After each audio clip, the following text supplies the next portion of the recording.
disebutkan dilarang mensiarkan agama kepada orang atau kelompok yang sudah beragama. Berarti kalau misalkan ini sambil ngobrol gitu, Ya. karena talk show. Kalau misalkan Islamisasi atau Kristenisasi tidak boleh. Kalau sifatnya mengajak. Kalau kepada orang yang belum beragama boleh. Yang sudah nggak boleh. Yang sudah beragama. Yang pertama mendasar kami ingin tanyakan pada Koh Dondi, kami secara mayoritas telah Muslim. Sedangkan Koh Dondi ada perjalanan yang kemudian sampai pada saat sekarang menjadi Muslim. Tentu ada perbedaan. Kami mungkin qadarullah begitu ya, lahir di keluarga yang sudah Muslim, lalu kemudian mau tidak mau menjadi Muslim. Maka tentu ada perbedaan dari perjalanan Koh Dondi yang tadinya tidak Muslim, sekarang menjadi Muslim.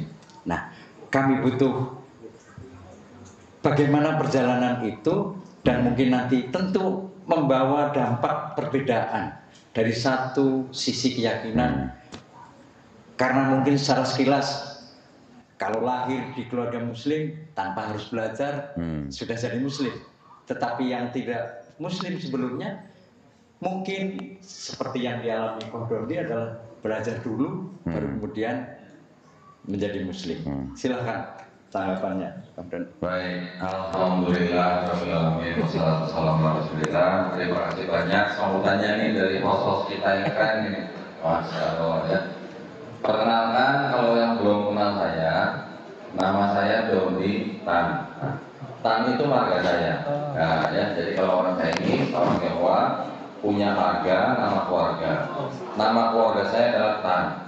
Nama keluarga itu dalam bahasa Cina-nya disebut Se. Jadi saya Dondi setan. Setan, bukan seton, bukan seton. Burung apa mas kelawak. Loh, bukan kelawak memang. Ya, memang kok ternyata kok nyambung ya setan gitu. Makanya saya kalau ke Arab nggak boleh panggil syekh gitu. Nanti jadi panggil setan gitu. Alhamdulillah ibu-ibu, bapak-bapak yang sudah datang ke sini. Terima kasih banyak sudah hadir ya di acara yang Masya Allah tempatnya keren ya. Ini medianya aja keren. Saya sampai bingung hitung kameranya ada berapa banyak banget ini ya. Masya Allah. Al Hikmah TV ya, itu channel YouTube juga. Channel YouTube juga. Oh ya, alhamdulillah. Punya ranting juga di desa ini. Punya ranting. Jadi ini apa PRM ya? Pimpinan ranting Muhammadiyah ya, alhamdulillah. Saya juga gini-gini pernah dipanggil sama Buya Anwar Abbas. Ke kantor beliau. Jadi tiba-tiba saya dapat WA dari beliau. Salam kenal Koh Dondi, saya Buya Anwar Abbas, Ketua PP Muhammadiyah. Saya nggak salah, saya bacanya di sana. Beliau ngundang saya makan siang gitu ya di kantornya. Datanglah saya kan ke sana kan. Nih mohon maaf sebelum saya jawab pertanyaan-pertanyaan host ya. Jadi ketika datang ke menemui beliau, beliau juga undang pejabat-pejabat beliau kan, yang dari PDM, PWM, PRM gitu mungkin lah ya. Terus ada dari UMJ kan, ada dari Tablik Akbar juga kan. Nah, ya dipanggil semua, ketemu saya juga, kita udah ngobrol-ngobrol, bilang ini apa UMJ atau yang lain ini coba tolong Koh Dondi dipanggil buat kasih kajian kristologi gitu. Cerita punya cerita, ternyata Buya Anwar Abbas manggil saya karena beliau nonton saya di TikTok. Ya, alhamdulillah ya. Jadi kalau begitu kan dakwah kami, saya nggak bilang dakwah saya, dakwah kami. Kami siapa? Saya ini di bawah Yayasan Pembina Mu'alaf At-Tauhid. Ya, pusatnya di Surabaya. Artinya kami senang sekarang dakwah kami di bidang kristologi ini sudah banyak ditonton masyarakat, gitu ya. Alhamdulillah setelah itu ya ini saya sering diundang ke ranting, PDM, PWM. Ya alhamdulillah. Memang Buya Anwar Abbas juga punya perhatian yang sangat besar terhadap apa? Terhadap bagaimana kita harus bisa membentengi akidah umat Islam. Apa? Dari upaya-upaya pemurtatan. Ya. Jadi beliau sangat concern dengan hal ini, makanya beliau ingin saya banyak memberikan kontribusi kepada teman-teman di Muhammadiyah. Alhamdulillah sudah berjalan sekian waktu dan kami juga senang karena jalan yang kami tempuh, Yayasan Pembina Mu'allafat Tauhid ini, yang kami tempuh itu adalah memang jalurnya jalur Gausul Fikri, perang pemikiran, gitu ya, Gausul Fikri. Jadi sekarang sudah bukan zamannya perang fisik, kita perang pemikiran. Perang pemikiran itu bisa menebalkan iman kita, juga bisa membentengi akidah kita. Ya. Kalau tidak ada perang pemikiran, mungkin kita jadi orang yang hanya ikut-ikutan aja. Seringnya kan begitu nanti kan. Dengan perang pemikiran kita dakwakan juga kepada umat Islam, otomatis insya Allah umat Islam juga akan lebih terjaga akidahnya. Ya. Selain karena memang Yayasan Pembina Mu'allafat Tauhid ini kan namanya aja Yayasan Pembina Mu'allaf. Jadi kami memang visi dan misinya yang utamanya membina para mu'allaf. Tapi juga kami menempuh jalur perang pemikiran. Tujuannya apa? Tujuannya tidak lain, tidak bukan supaya umat Islam yang mendengar dakwah kami dapat terbentengi akidahnya dari upaya-upaya pemufakatan. Betul ya. Punya ngomong tadi Ustaz Aris bilang ya ketika saya cerita ya ada pendeta di Surabaya. Ini kitabnya ini kan. Oh, Masya Ya, Allah. kitabnya ini. Jadi ketika nanti itu ini di dalamnya ada perjanjian lama, perjanjian baru. Jadi ketika saya debat sama pendeta, saya tahu pendeta ini adalah pendeta yang pendidikannya cukup tinggi. Ya, jadi saya tahu bahwa pendeta ini pasti tahulah hal-hal yang akan dibicarakan. Ketika debat sambil memegang ini, saya tanya Pak Pendeta, Pak, 1 Yohanes 5 ayat 7. Nah, saya langsung sebutin nama suratnya gitu. 1 Yohanes 5 ayat 7. Itu firman Tuhan atau bukan, Pak? Tapi saya sambil pegang ini. Saya tahu dia tahu ini kitab apa gitu ya. Dia jawab, "Bukan." Dalam hati saya alhamdulillah gitu kan. Dia berani bilang bukan, tapi berarti kan dia jujur. Bukan firman Tuhan. Bukan firman Tuhan. Ketika dia bilang bukan, saya jaga sikap dong, jaga sikap. Maksudnya nggak seperti gimana. Tapi yang menonton pada tepuk tangan. Oh ternyata di dalam kitab mereka ada ayat yang dianggap bukan firman Tuhan, yang ngomong pendeta sendiri, gitu kan. Penonton tepuk tangan. Terus saya tanya lagi, kalau begitu Pak, kitab yang Bapak pegang itu di meja itu kitab suci bukan Pak? Tapi saya sambil megang ini. Senjata ini ya. Senjata ini. Berarti secara umum tadi ketika ditanyakan firman Tuhan, secara umum teman-teman jemaah di Kristen kan meyakini ini sebagai firman Tuhan. Firman Tuhan. Tapi ketika pendeta atau bahasa mudanya mungkin ustadz atau kiai di Islam kok menjawab ini bukan firman Tuhan, orang yang muslim akan merasa, "Loh, kok seperti Nah itu makanya penonton yang kebanyakan muslim tepuk tangan gitu, kan? Yang kedua, ketika saya tanya kalau begitu kitab yang Bapak pegang itu kitab suci atau bukan? Apa jawabannya? Dia bilang bukan. Gitu. Tepuk tangan lagi. Tepuk tangan lagi. Yang di sini mana tepuk tangannya? Tepuk tangan lagi.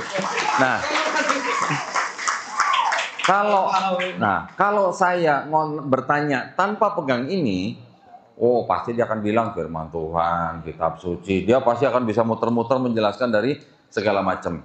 Tapi ketika saya pegang ini, dia nggak berani mutar kemana-mana.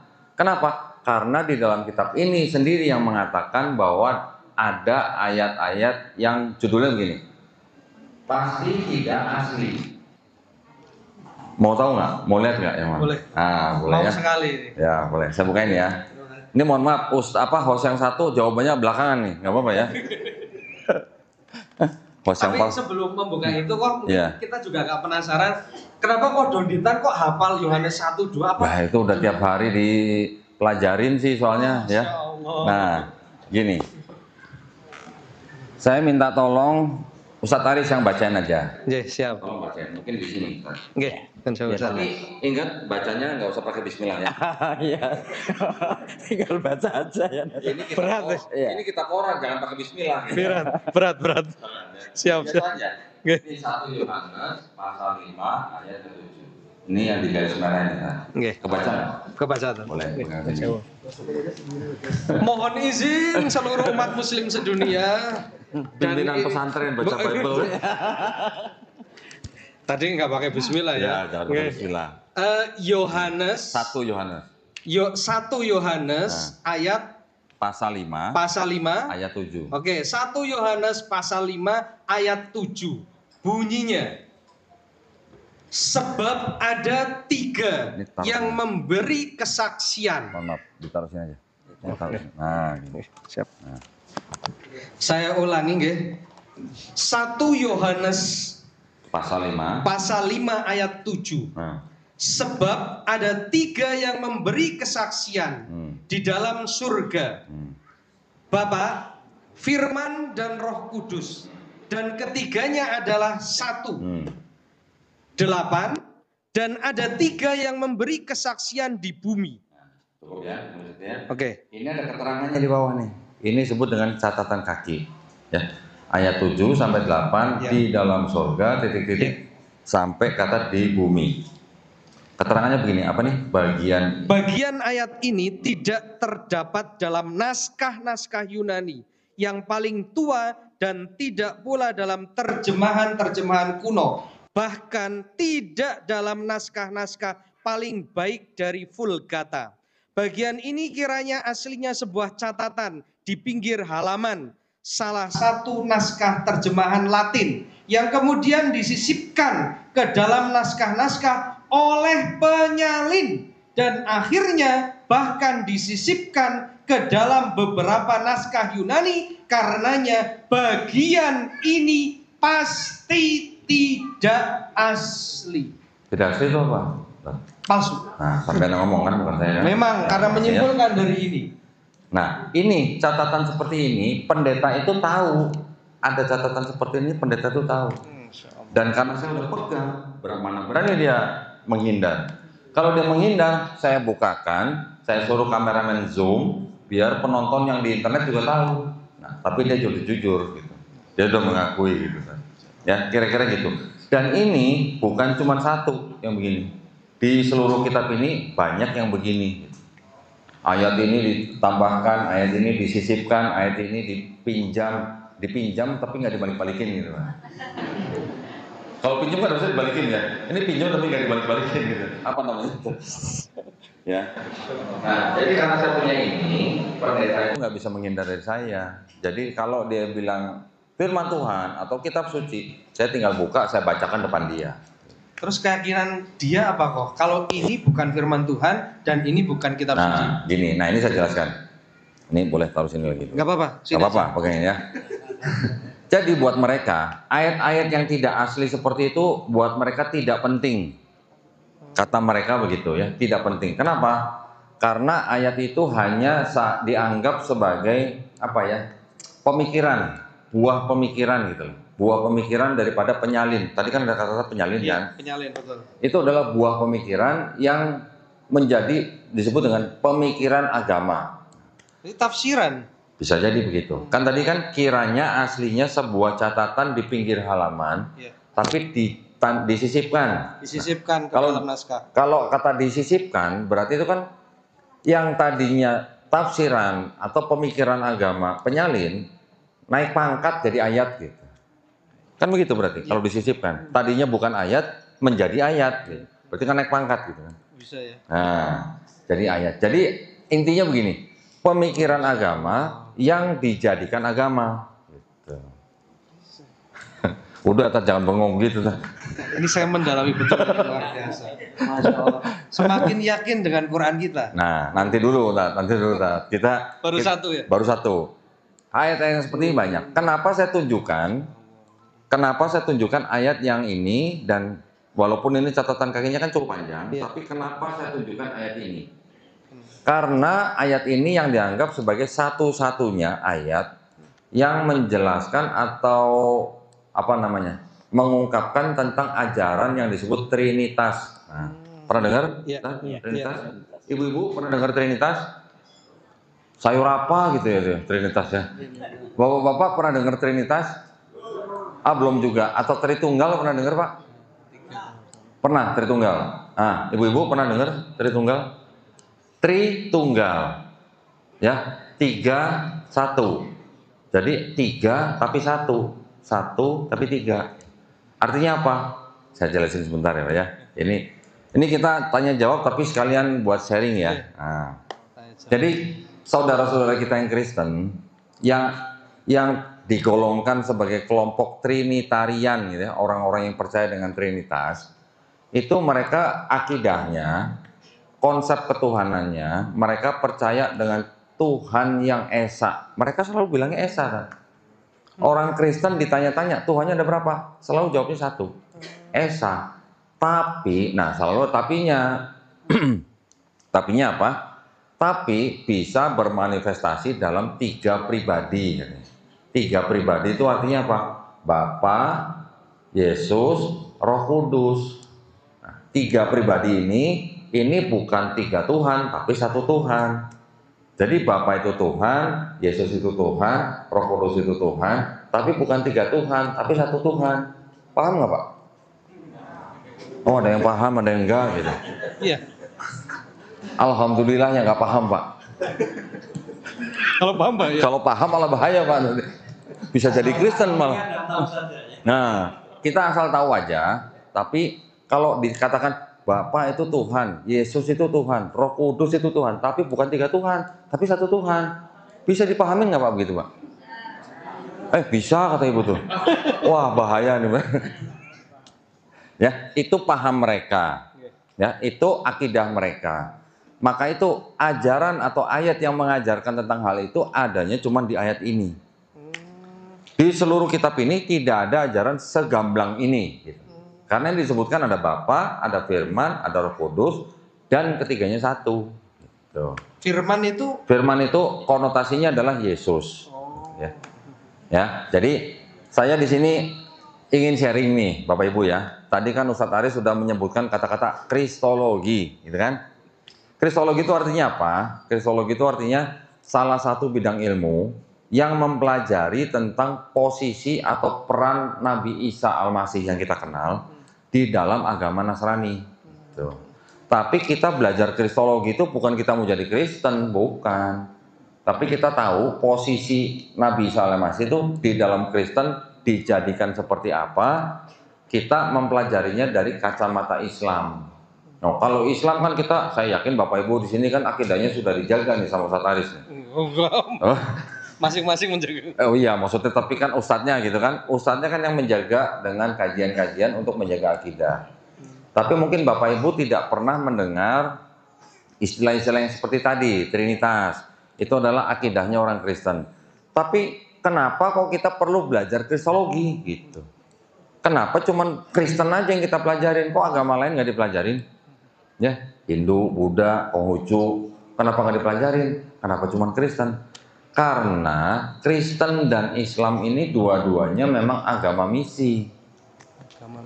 Agama misi itu artinya agama yang mengajak orang di luar agama mereka masuk ke dalam agama mereka.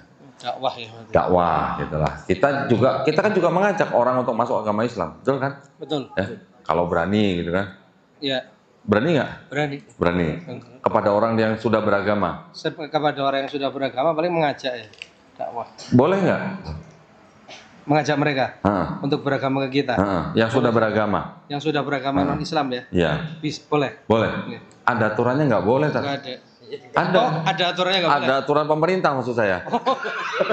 Kalau ada aturannya yang melarang berarti nggak boleh kok. Nah itu dia. Jadi kita kan paham. Di dalam Islam kita juga diperintahkan untuk menyampaikan walaupun hanya 1 ayat. Kita sampaikan kepada orang yang beragama maupun yang belum beragama, sudah cuman cukup sampai menyampaikan. Nggak mengajak ya berarti. Iya kan kita nggak ngojok-ngojokin, nggak ngerayu, nggak apalagi mengintimidasi dan sebagainya, kan nggak begitu. Di dalam Islam kita juga kenal la ikroha fiddin. Di dalam Islam kita juga kenal lakum dinukum wali yadin. Artinya hanya sebatas menyampaikan, Ustaz, kalau di dalam Islam. Ya. Kecuali kalau orang yang kita hadapi adalah orang yang belum punya agama, itu boleh. Oh. Nah, kita ateis itu boleh ya, Kak? Boleh. Kita ajarin misalnya hidup dengan aturan Islam itu seperti apa sih? Gitu ya. Kita ajarin syariat-syariat Islam itu boleh.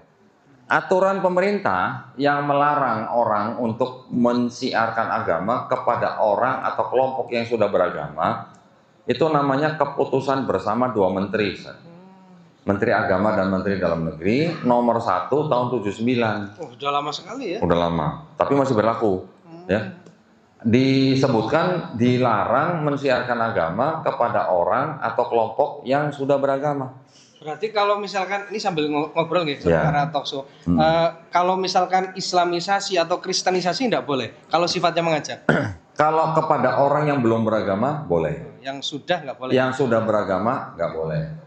Ya, di bab 3 pasal 4 dijelaskan dilarang mensiarkan agama kepada orang-orang yang sudah beragama dengan cara sebagai berikut. Contoh satu misalnya, ketok-ketok pintu. Nah, door to door gitu, kayak salesman gitu. Door to door, selamat siang Bapak, Ibu, Tante gitu. Kami dari tim ini ingin memberitakan kabar keselamatan gitu. Pernah dengar begitu? Ya. Ada kan? Pernah. Ada kan? Nah, seperti itu dilarang dengan keputusan bersama itu. Artinya ketika terjadi kita melakukan BAP ke polisi itu pidana. Mohon maaf, Pak. Mohon maaf. Ini jangan sampai kelipatan. Oh ya, mohon Ini maaf. tutup aja. Ini barang berharga Taruh sini ya. aja. Ya, belinya pakai tender soalnya. Nah ini nanti cerita juga. Nanti beli saya pakai ceritain. tender. Luar biasa. Saya bawa nih, Tat, kitabnya di sini. Yang 60. Harganya saya nggak usah sebutin lah di sini lah. 60. Di mana ya? Saya bawa kok kalau nggak salah. Ini sudah terbeli yang buku tadi. Enggak, yang saya beli itu harus beli pakai. Oh, saya nggak bawa. Saya sudah beli, buku saya lebih tua. Yang saya tunjukkan kepada Ustadz tadi itu cetakannya lebih muda dan harganya segitu. Tadi tahun 1930. 30. Yang saya beli 1916. Masya Allah. Nah, ya. Jadi saya lanjutkan lagi. Oh, mati. Yes. Oh, alah, gimana?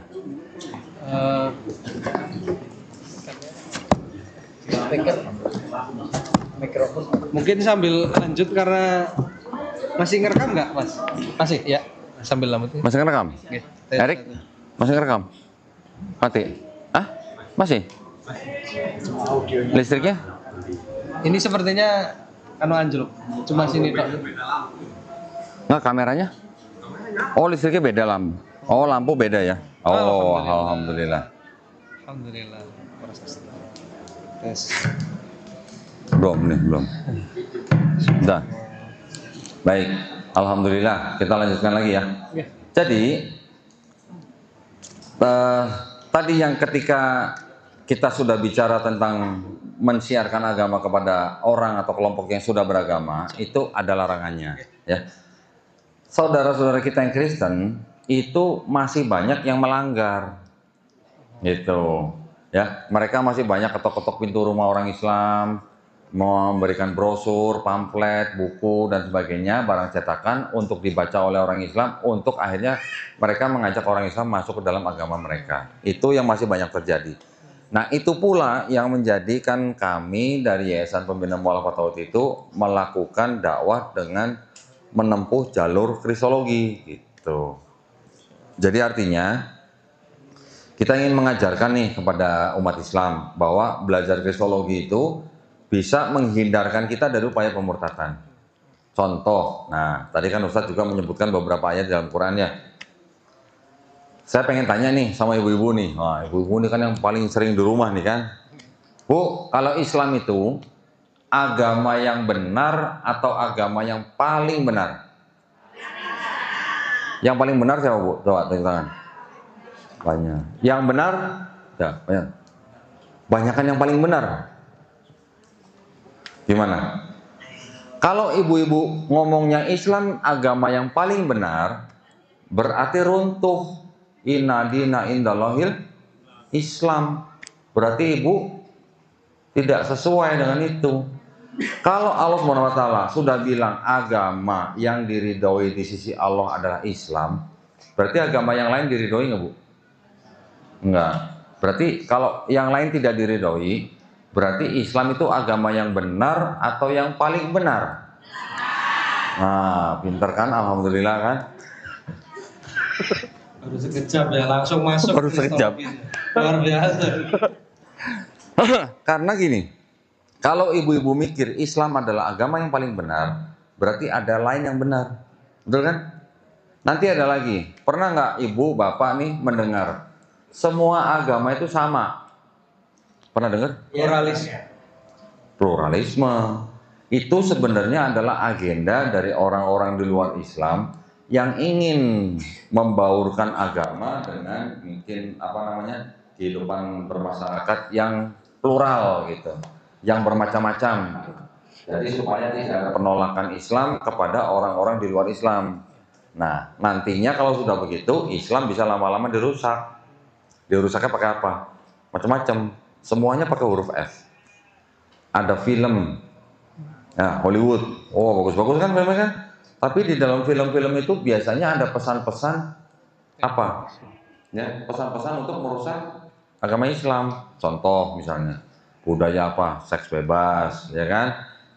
Budaya macam-macam lah itu ya, ada minuman. Pokoknya kehidupan gaya barat gitu lah. Ya, dari film bisa kan? Bisa. Dari food apa? Makanan. Nah, dari makanan bisa nggak kira-kira merusak Islam? Bisa. Kalau kita tidak hati-hati makan di restoran, apalagi yang bergaya barat, yang tidak bisa dijamin istilahnya kemurniannya atau kehalalannya, walaupun mereka pasang itu sertifikat halal, ya itu satu. Yang kedua, dari gaya makan yang mengikuti gaya mereka, bisa juga mempengaruhi pertumbuhan kita loh. Coba lihat anak-anak zaman sekarang yang tiap hari makannya junk food gitu sih. Ya, dari food. Nanti dari fashion, bisa nggak fashion? Fashion bisa. Dari apa? Nanti menyasar kepada kaum ibu-ibu nih. Bu, ini kita punya produk sampo ini paling canggih loh gitu. Atau Bu, atau Mbak, ini kita ada produk pewarna rambut yang paling canggih misalnya. Nanti yang udah pakai hijab gimana? Oh, pengen juga saya rambutnya pakai cat rambut yang paling keren gitu. Bisa nggak? Bisa dari fashion, ya. Lama-lama nanti orang Islam bisa buka hijab. Food, apa tadi? Film, food, fashion, apa lagi? Freedom, kebebasan. Nah, gaya hidup juga kan? Gaya hidup di Barat gimana? Yang mengajarkan anak muda bebas. Jadi adab itu sudah mulai tidak dipakai. Kalau keluarga Islam yang kurang kuat ininya pendidikannya, anaknya terpengaruh dengan budaya kebebasan dari Barat, bisa dibayangkan Ibu ya hasilnya kan? Nah, film, food, fashion, freedom, fun juga bisa fun, ya, fun macam-macam. Artinya kurang lebih bisa dari situ. Nah, jadi kalau ada orang bilang semua agama sama, itu baru salah satu agenda untuk merusak Islam. Oke, kita kembali lagi nih ke kristologi ini. Ya, tadi kan Ustaz Aris juga sudah menyebutkan bahwa kita belajar kristologi itu apa itu kristologi ya? Tapi ternyata kita belajar kristologi itu bukan untuk kita menjadi Kristen, tapi untuk membentengi akidah kita supaya kita tidak mudah dimurtadkan. Contoh misalnya keluarga bapak, nah ini ibu-ibu juga nih yang sering di rumah kan, kalau udah ketuk-ketuk misalnya, selamat pagi, selamat siang, selamat sore, kami dari tim ini mau memberitakan kabar baik atau kabar keselamatan. Kira-kira seneng nggak Bu dengar Bu? Kabar keselamatan gitu ya, kabar baik. Pasti seneng, belum udah seneng. Dan karena apa? Karena memang kita umat Islam diajarkan kan untuk berhusnuzon, ya tidak mudah menaruh kecurigaan kepada orang. Apalagi mereka datang dengan cara yang sopan santun, baik dan sebagainya. Tapi ketika ibu misalnya sudah tahu bahwa ini, ini ternyata upaya kristenisasi gitu kan. Terus ibu lari ke dapur bawa pentungan sapu misalnya. Itu tamunya mau dipukul, dia lari nih. Lari bawa Bible, tapi ibu-ibu mau mukul pakai gagang sapu. Kalau ada yang motret, masuk berita, yang salah yang pegang sapu itu yang pegang Bible. Nah, gitu. Padahal upaya awalnya kan mereka yang mau mengajak kita ke agama mereka, kira-kira gitu ya. Dan itu baru salah satu contoh yang paling mudah, yang paling simpel.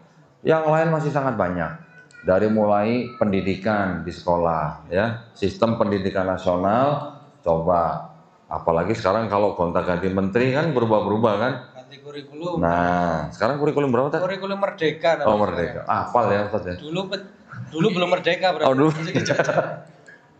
Nah, pendidikan, nanti juga bisa apa? Kesehatan.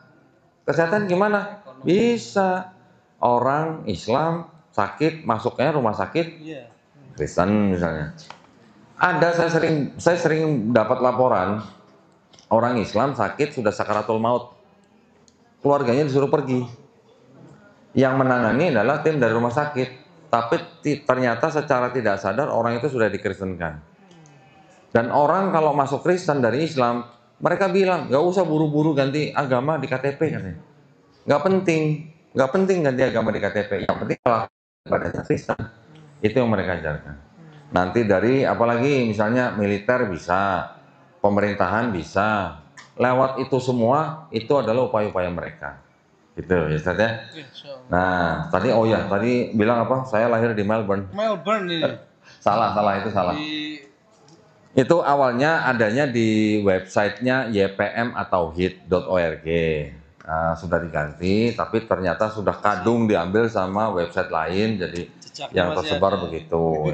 Saya lahir di Semarang, besarnya di Cilacap, ya, sampai lulus SMP. Nah, jadi saya ada masih kental ngapak-ngapaknya Pak, orang penak, ya. Bahkan ketika saya pindah ke Jakarta pun berserta keluarga karena hijrah, setiap hari ngomong sama ibu juga ngapak, sudah sampai sekarang jadi nggak bisa hilang Pak, jadi mau dihilang-hilangin nggak bisa gitu. Nah, ketika saya usia berapa ya, 40-an, qadarullah saya diperlihatkan sebuah video debatnya almarhum Syekh Ahmed Didat. Nah, pernah dengar ya? Itu adalah gurunya Dr. Zakir Naik. Nah, jadi ketika itu saya nonton, saya sebagai orang Kristen nontonnya sambil pegang Bible. Jadi nonton video sambil dia ngomong apa saya buka, dia ngomong apa saya buka. Saya dulu juara 2 buka Bible, mau cepet. Setiap ayat yang dia kasih saya buka, tiap ayat saya buka. Lama-lama saya dengerin ini yang diomongin ini bener juga gitu. Terus semua videonya sudah selesai saya tonton, beralih ke video-videonya Dr. Zakir Naik. Beliau sekarang ada di Malaysia karena dikejar-kejar oleh pemerintah India. Begitu juga Dr. Zakir Naik. Yang diomongin juga ada ayatnya di dalam Bible. Banyak ayat yang dihafal dalam Bible. Bahkan tidak hanya Bible yang dia hafal, Al-Quran juga dia hafal, Tripitaka juga dia hafal, Weda juga dia hafal, bahkan kitab-kitab Hindu yang lain juga dia hafal. Jadi luar biasa. Dari situ saya lihat juga ada benernya. Tapi yang paling membuat saya paling berkesan ketika Dr. Zakir Naik berdebat ataupun ceramah tentang keajaiban di dalam Al-Quran, yaitu tentang ayat-ayat yang berhubungan dengan sains. Sains yang kita sekarang hidup zaman sains, ternyata sudah ditulis di dalam sebuah kitab 1500 tahun yang lalu. Jadi saya sebagai orang, ya kita semua sekarang hidup dalam zaman sains ya. Kalau sekarang kita video call itu kan sudah canggihan teknologi kan. Coba kalau zaman Rasulullah ada video call, sihir itu. Ya kan? Jadi ketika sains diketemukan oleh manusia, mungkin 50 tahun yang lalu, mungkin 100 tahun yang lalu, ternyata sudah ditulis oleh Quran 1500 tahun yang lalu. Dari mana seorang nabi yang disebut nabi yang ummi bisa menyebutkan hal-hal tersebut kalau bukan dari yang menciptakan langit dan bumi dan manusia? Dari situ Pak, jadi akhirnya saya mulai tertarik untuk belajar Islam. Tapi sebelumnya kan saya harus belajar yang lain juga. Ketika saya sudah tahu di dalam kitab saya ada kontradiksi, ada ayat tidak asli dan sebagainya, saya belajar juga yang lain gitu. Oke, Islam saya tonton karena ada videonya almarhum Syekh Ahmed Didat dan Dr. Zakir Naik. Yang lain bagaimana? Saya pelajarin, saya cek gitu loh. Hindu itu adalah ternyata nama tempat dari mana agama itu berasal. Yahudi itu adalah nama anak keempat Nabi Yakub alaihissalam. Yehuda namanya ya, menjadi Yahudi. Kristen yang waktu itu saya masih menjadi agama saya, Kristen itu artinya dari kata Kristus. Kristus itu artinya gelar daripada Yesus. Kristus itu artinya sama dengan Al-Masih. Ya, jadi gelar daripada nama orang atau nama nabi. Nanti ada lagi Buddha. Buddha juga gelar daripada Siddhartha Gautama, betul kan? Konghucu itu nama nabi. Nah, jadi ketika semua itu sudah saya pelajarin, ketika saya mendengar atau membaca kata Islam, saya baru tahu, saya pikir ini nama orang, gelar orang, atau nama tempat di Arab atau siapa gitu ya. Ternyata kata kerja, disuruh berserah diri. Berserah diri kepada siapa? Kepada Tuhan pencipta langit, bumi, dan manusia. Beda ya. Ini ada gelar orang, ada nama tempat, ada nama nabi. Mati lagi. Berarti suruh ngopi dulu. Suruh ngopi dulu ya. Alhamdulillah. Oh iya. Ngopi dulu kok. Ya. Oh, ini pakai genset atau apa? Enggak. Listrik rumah.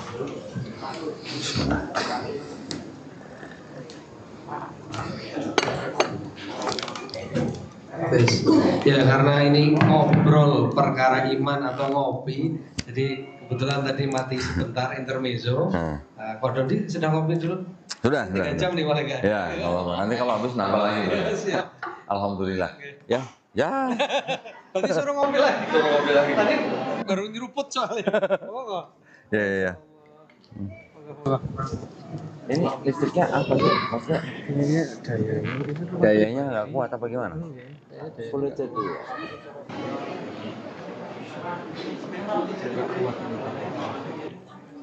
Mungkin ada yang perlu dimatiin kali lampunya.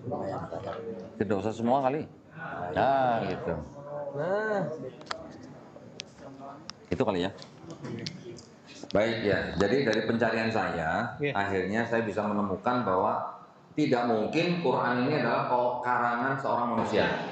Karena apa? Karena banyak akademisi, ilmuwan yang mengkonfirmasi.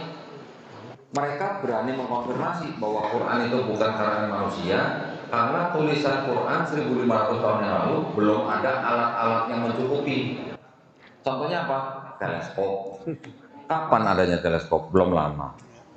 Apalagi mikroskop misalnya. Kapan ada mikroskop? Seorang profesor yang bergerak di bidang embriologi, dia bisa menulis buku tentang pertumbuhan embrio dari mulai air mani bertemu dengan sel telur sampai menjadi embrio, sampai menjadi bayi, sampai lahir. Itu dia bisa ngomong begitu karena dia menggunakan mikroskop untuk mempelajari embrio kan. Usia sekian minggu begini bentuknya, usia sekian minggu begini bentuknya. Bahkan dia bisa menyebutkan usia sekian minggu bentuknya seperti lintah. Di Quran juga disebutkan. Lah kok sama? Dari mana? Padahal apakah Nabi Muhammad SAW punya mikroskop? Kan nggak mungkin gitu ya. jelas tidak. Nah, jadi itu pasti bukan karangan Nabi Muhammad SAW. Jadi pasti itu berasal daripada yang menciptakan manusia pasti gitu. Alhamdulillah setelah mempelajari itu semua kurang lebih 2 tahun, saya bersyahadat tanggal 25 Juli 2014. Alhamdulillah. Tapi tolong Ustadz Aris atau Pak Hos ini jangan sebut saya mualaf terus Pak. Oh, nggih, siap. Jangan apa ya? mantan kafir. Astagfirullahaladzim, itu lebih berat lagi. Mau alaf aja berat, kok suruh mantan kafir ada. Tapi menarik istilahnya. Kalau mantan kafir berarti sudah iman. Saya nggak mau, berat. Mending manggil kodon kita. Kaget. Mendingan disebut mantan kafir atau mantan muslim? Iya. Nah. Nggak dua-duanya. Berarti mending kodon ditanya aja. Oh, udah ditanya aja. Ya baik. Jadi gitu kurang lebih ya jawaban saya ya. Siap. Silakan. Tadi sudah maaf ya. Sudah disampaikan bahwa beliau belajar 2 tahun untuk kemudian meyakini dan kemudian bersyahadat. Dan kita yang dari lahir sudah berapa puluh tahun belajar Islam. Artinya maka patut kemudian ini menjadi wawasan kita yang bersyukur diberi kenikmatan iman dalam satu hubungan sudah muslim. Nah, mari terus tetap kita jaga dan kita tingkatkan. Seperti tadi disampaikan Kodon gitu. Ya, menarik sekali ya, Ustaz Tiis ya dan Kodon Ditan. Sebelum kita masuk ke segmen selanjutnya, saya mau menyapa pemirsa dulu, khususnya di YouTube Kodon Ditan, Al Hikmah TV dan seluruhnya, dan terutama Bapak Ibu jamaah yang tidak terhitung yang ada di sini ya. Di balik layar banyak sekali ini. Saking banyaknya kita harus matikan lampu karena dari tadi anjlok ya. Ini anjlok itu apa bahasa Indonesianya Mas? Ya mati lampu lah karena over ya. Nah ini alhamdulillah banyak saya sapa teman-teman khususnya dari Mu'alaf Center Indonesia, kemudian dari Akhwat Bergerak Banjarnegara dan PRM Lemah Jaya, pimpinan ranting Muhammadiyah Lemah Jaya dan seluruhnya yang mohon maaf karena tidak ada data yang harus saya bacakan, saya mohon maaf. Dan seluruh jamaah yang ada, baik yang secara offline di sini maupun yang online. Saya mau membacakan peringatan. Ini peringatan muncul di channel YouTube beliau. Peringatan. Menonton video ini dapat menyebabkan stroke mata. Mata ini sing stroke, Bu. Apa itu? 3G. 1, gangguan iman. Yang 2, gelisah. Yang ketiga, galau, ketergantungan, lalu bersahadat.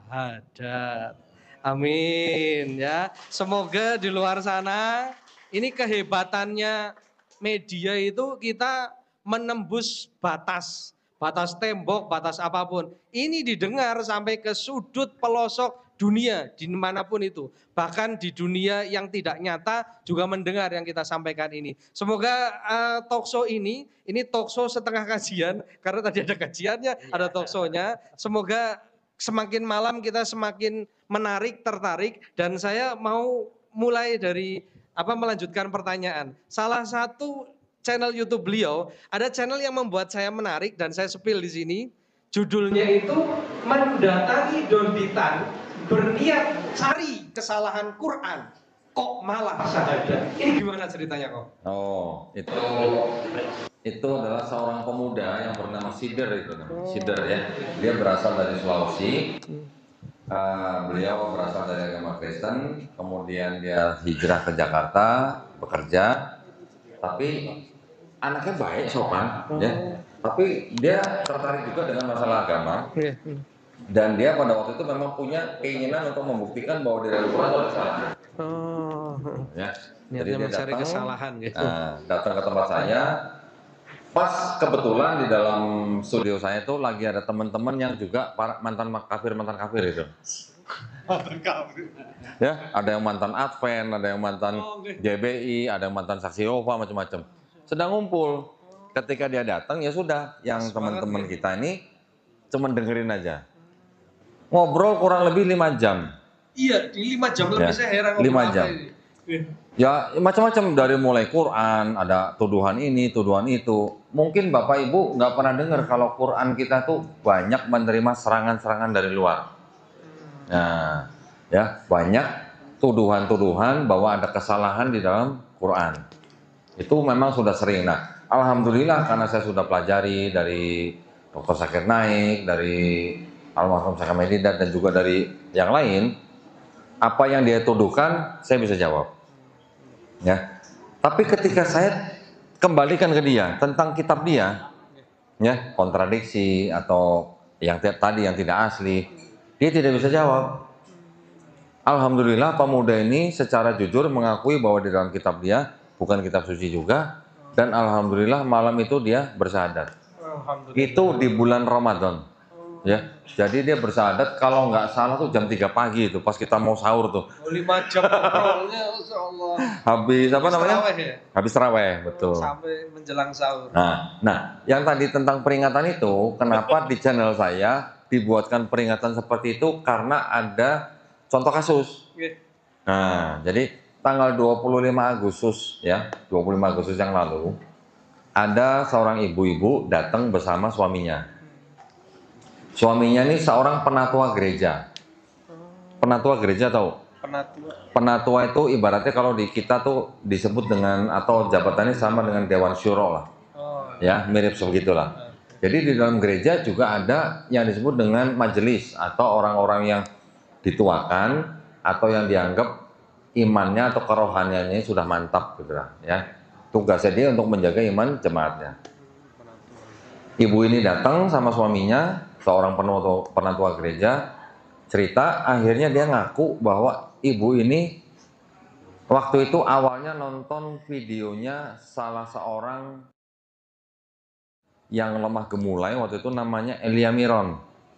Pernah dengar? Ada yang tahu? Pernah dengar ya? Tahu ya? Elia Miron yang lemah gemulai itu ya. Tapi laki-laki itu Mas, bukan perempuan ya. Ya. Sempat viral. Nah, sempat viral kan? Si ibu ini nonton Elia Miron. Tapi tidak lama setelah itu dia menonton video reaction dari saya. Ketika dia menonton video reaction saya, lanjut jadi ibu ini menonton video saya yang lain gitu. Setelah nonton video-video saya yang lain, dia stres. Mau ngomong sama suaminya penatua gereja, mau ngomong sama saudara-saudaranya Kristen semua gitu kan. Akhirnya dia stres sendiri, matanya stroke. Stroke mata. Jadi ini stroke mata kejadian nyata. Kejadian Allah nyata. Akbar. Kalau nggak ada kejadian nyata, saya nggak akan bikin peringatan seperti itu gitu loh. Saya kira cuma kiasan dari apa mungkin. Enggak, benar itu kejadian nyata. Seorang ibu akhirnya dia berobat ya, berobat kira-kira 3 bulan baru sembuh. Setelah sembuh baru dia berani cerita ke suaminya bahwa dia gara-gara menonton video saya dia kena stroke mata. Terus dia memberanikan diri untuk minta suaminya nonton video saya juga. Enggak mau lah suaminya penatua gereja masa nonton video donditan gitu kan. Jaga keimanan. Nah, ya karena nggak mau sama istrinya tuh dirayu-rayu tetap nggak mau. Akhirnya si istri ini kalau ngelihat suaminya nggak senggang, si istrinya nyetel video saya tapi suaranya digedein gitu. Biar denger gitu. Sekali 2 kali akhirnya suaminya mau nonton video saya. Setelah nonton berapa kali, dia mengakui bahwa di dalam argumen saya ada yang dia anggap atau dia terima sebagai kebenaran. Setelah berapa lama, akhirnya dia memutuskan untuk mengundurkan diri dari penatua gereja. Bikin surat pengunduran diri ke gereja, dia tidak mau lagi jadi penatua gereja dan dia mau keluar dari Kristen. Mu'alaf? Dia rencananya begitu, rencananya. Tapi sebelum bersyahadat kan dia sudah masukin surat ke gereja. Nah, nanti kan pasti diundang kan untuk tanya segala macam. Sebelum diundang, dia datang dulu ke studio saya. Ngobrol juga 5 jam. Alhamdulillah waktu tanggal 25 Agustus itu dia sebenarnya sudah mengakui Islam, ya. Karena ketika dia datang, yang saya buka kitab-kitab dia dulu, gitu. Setelah dia yakin bahwa di dalam kitab dia ini memang banyak yang tidak bisa dipertanggungjawabkan, baru saya buka Quran, baru saya kasih konsep Quran, konsep Islam. Alhamdulillah dia bisa terima. Tapi dia waktu itu ketika saya tawari untuk bersyahadat malam itu, dia bilang, kalau bisa Pak, saya nanti mau syahadatnya tanggal 29 Agustus bertepatan dengan hari ulang tahun pernikahan kami. Gitu. Nah, sudah kan kita nggak boleh paksa, monggo silakan. Dan dia bilang, saya juga tanggal 28 Agustus, sehari sebelum saya mau syahadat, saya memang mau dipanggil sama pendeta saya. Gitu. Ya. Jadi ketika beliau nonton video saya, dia tidak bisa jawab pertanyaan saya. Kemudian sama bapak ini ditanyakan ke pendeta, pendetanya juga nggak bisa jawab. Gitu. Nah itu yang membuat dia mantap untuk masuk Islam. Alhamdulillah setelah dipanggil pendeta, besokannya datang berdua lagi dengan istri bersyahadat di depan saya. Alhamdulillah. Makanya saya bikin peringatan begitu karena ini rupanya kejadian nyata ini. Iya. Iya. Luar biasa. Ya menarik Kondonditan atas jawaban tadi yang peringatan termasuk ya yang salah satu channel YouTube-nya ini supaya lebih menarik kayaknya ibu-ibu sama bapak yang di sini khususnya ini ada yang penasaran ingin bertanya, monggo perwakilan dulu dari ibu-ibu, akhwat silakan mungkin ada yang mau bertanya, salah seorang bisa nanti angkat tangan nanti baru bapak-bapak. Ponten ada ibu-ibu? Oh ada, monggo. Bisa diberikan ini yang nanya dapat hadiah nggak? Aduh belum disiapkan. Ya. Ketua ya. sudah ada hadiah. Insya Allah ada doa dari kita semua. Silakan Bu. Bismillahirrahmanirrahim. Assalamualaikum warahmatullahi wabarakatuh. Waalaikumsalam warahmatullahi wabarakatuh. Mohon izin untuk bertanya. Kebetulan keluarga bapak saya itu mayoritas Kristiani, tapi alhamdulillah untuk bapak saya sudah mualaf sejak lama. Alhamdulillah. Saya mau bertanya gini, pernah adik sepupu saya yang di Bogor itu masih Kristen, tetapi memberikan bantuan kepada TPQ waktu itu sebanyak 10 juta rupiah. Menurut Kah diri hukumnya bagaimana? Karena sepupu adik saya itu Kristen tapi memberikan bantuan kepada TPQ sebanyak 10 juta rupiah. Saya mohon penjelasan pencerahannya bagaimana hukumnya untuk TPQ tersebut. Terima kasih. Wassalamualaikum warahmatullahi wabarakatuh. Waalaikumsalam warahmatullahi wabarakatuh. Ya, izin menjawab ya, Tat, ya. Ketika saudari ibu memberikan bantuan kepada TPQ itu sebesar 10 juta rupiah, itu ada hitam di atas putih nggak Bu tentang syarat-syarat yang dia mau? Ada waktu itu ibu saya yang mewakili untuk tanda tangan. Ada persyaratan apa yang diminta ketika dia harus memberikan bantuan? Saya tidak tahu persis, yang lebih tahu itu ibu saya. Saya tahunya bahwa sepupu saya itu memberikan bantuan kepada TPQ yang waktu itu sedang dibangun sebanyak itu.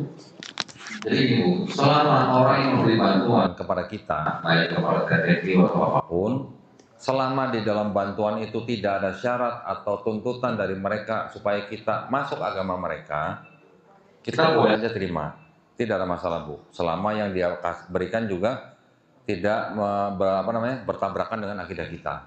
Kalau hanya uang, bukan makanan yang diragukan atau tidak, selama tidak ada tuntutan dari yang memberikan bantuan bahwa kita harus mengikuti agama mereka, nggak apa-apa, nggak terima aja Bu.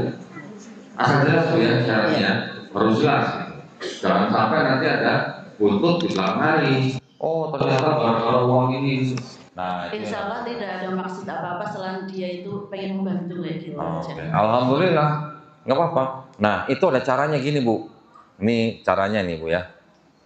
Tanya sama sepupu ibu, kamu nggak mau nih bantuan kamu nih diterima di akhirat?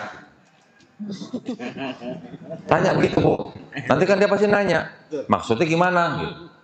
Ya supaya bantuan kamu diterima di akhirat sebagai pahala kebaikan, sebagai amal jariah. Nanti kan dia pasti penasaran, caranya gimana? Caranya asyhadu. Kebetulan sudah meninggal beberapa bulan yang lalu. Ya.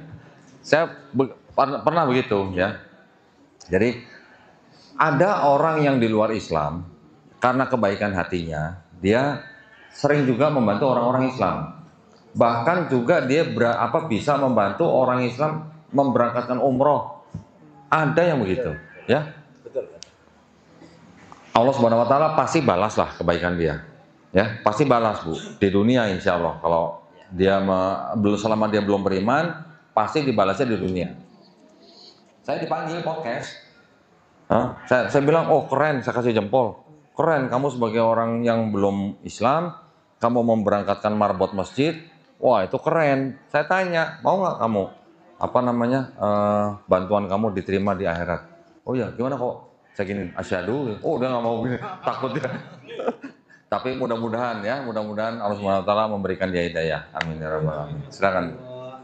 Oke, syukur atas jawaban yang luar biasa. Nah, selanjutnya mungkin dari para ikhwan, bapak-bapak sekalian. Oh, oke, ada di depan itu. Enggak Ustaz, dibantu.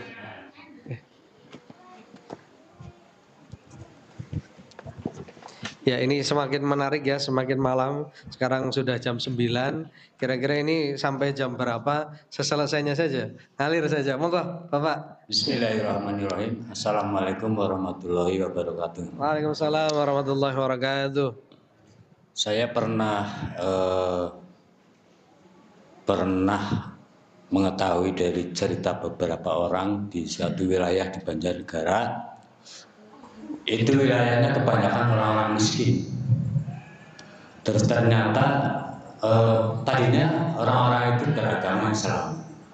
Terus tapi karena kehidupannya miskin, terus datang kaum misionaris memberikan bantuan sembako, bla bla bla dan sebagainya. Terus akhirnya jadi malah murtad masuk ke agama mereka. Dan yang saya tanyakan bagaimana cara mencegah atau menjaga akidah mereka kaum-kaum yang miskin yang dikasih sembako sama kaum-kaum misionaris. Demikian. Ya. Assalamualaikum warahmatullahi wabarakatuh. Waalaikumsalam warahmatullahi wabarakatuh. Akhirnya kita mendengar contoh kasus. Iya. Nah, ya kan? Memang cara-cara seperti itu yang paling sering digunakan mereka, ya Pak ya. Kalau sudah bicara tentang ekonomi, iman bisa digadai gitu kan. Bagaimana caranya? Berarti yang harus diperbaiki apa? Ya ekonominya dulu. gitu. Artinya sebagai orang-orang Islam harus kuat juga ekonominya. Bagaimana caranya supaya tidak mudah menggadaikan iman hanya gara-gara uang gitu. Ya. Mungkin bisa dengan koperasi, mungkin bisa dengan apa? Dari pendayagunaan zakat misalnya. Ya, bisa juga dari situ kan. Jadi perekonomian Islamnya juga harus diperkuat. Memang tidak bisa dipungkiri masih banyak umat Islam yang ekonominya rendah sehingga mereka mudah menggadaikan imannya hanya gara-gara ekonominya kekurangannya itu ditutup oleh kalangan mereka. Berarti kan yang harus kita jaga selain akidahnya kan juga ekonomi berarti Pak. Gitu kan? Selain itu, salah satunya lagi yang bisa mencegah umat Islam dari pemurtadan itu ya dengan kristologi ini. Ini salah satu cara untuk menepis upaya-upaya pemurtadan itu. Ya, kalau ini dari segi ilmu, dari segi ekonominya harus ada yang namanya apa namanya ya kegiatan yang nyata dari umat Islam sendiri. Pemberdayaan ekonomi, gitu. Ya, Pak ya. Silakan. Ya, terima kasih Pak Dondetan. Mungkin ada satu penanya lagi sebelum ke penanya kedua Pak Dondetan. Mungkin ini agak sedikit melebar pertanyaannya ke yang tadi sudah dibahas tentang pluralisme. Kalau dalam Al-Quran lakum dinukum waliyadin ini secara konseptual lakum agamamu, dinukum agamamu, waliyadin dan bagiku agamaku. Lah, konsep ini sebenarnya kalau menurut Kodonditan ini konsep pluralisme atau pluralitas karena dalam pemahaman secara umum teman-teman dalam kajian filsafat itu kita memahami ada pemahaman yang pluralisme itu plural beberapa atau banyak, terus isme itu pemahaman. Tapi sekarang melebar ke semua agama benar. Padahal yang saya pahami ketika dalam kajian kristologi khususnya filsafat ini, kita memahami ketika itu oksidentalisme itu kebalikan daripada orientalisme, kita memahami konsep pluralisme itu bukan yang sekarang secara umum dipahami semua agama benar, tapi lebih kepada pluralitas yang ada. Lakum dinukum waliyadin itu ada agama lain iya, tapi kita di Islam kembalinya ke tadi, ke Quran surah Ali Imran bagaimana kita memahami hanya agama Islam yang benar, bukan paling benar. Ini ilmu yang terbaru saya kira dari Kodonditan ketika kita menyimpulkan agama paling benar Islam, berarti ada yang benar. Ada paling, ada yang di bawahnya paling. Paling baik berarti ada yang baik. Paling salah berarti ada yang salah. Nah, tapi kalau sudah benar, kebalikannya, yang lain salah. Salah, baik, buruk, salah, benar. Nah, konsep ini mungkin dalam sudut pandang Kodonditan, saya sebenarnya karena tadi Kodonditan yang ngajari untuk mantan kafir ini berat banget ngomongnya. Karena ya nggak terbiasa satu, yang kedua cuma abote pol kok. Ini jadi saya mohon izin lah, saya tak memanggil Kodonditan saja. Dan saya tidak akan mengulangi manggil mu'alaf ya, tapi terlepas dari itu, Kodonditan dari perspektif jenengan, yang dulu antum pernah di agama Kristen, wabil khusus Protestan ya kok ketika itu, ini memandang pluralisme ini bagaimana? Apakah sudah benar konsepnya semua agama benar atau sebaliknya yang kita pahami dalam kajian filsafat di perguruan tinggi Islam yang memegang teguh prinsip itu? Monggo. Saya pernah berdiskusi dengan salah seorang lulusan STT. Sekolah tinggi teologi. Nah, sekolah tinggi teologi ini milik kekristenan, ya. Kita juga punya yang namanya sekolah tinggi ilmu Islam, atau juga ada sekolah tinggi ilmu dakwah misalnya gitu kan, atau UIN misalnya, atau IAIN gitu kan. Tetapi di IAIN dan UIN ada nggak ilmu kristologi? IAIN dan UIN ada muqoronatul adyan, perbandingan agama. Secara spesifik kristologi tidak ada. Perbandingan agama. Yang ada Usuluddin. Ada. Ketika saya ngobrol sama dosen-dosen Usuluddin, saya tanya, ketika ngajarin perbandingan agama-agama itu, berani nggak Pak dosen ini menunjuk ini yang benar, ini yang salah? Nggak berani. Nggak berani kan? Tapi kalau kristologi, berani.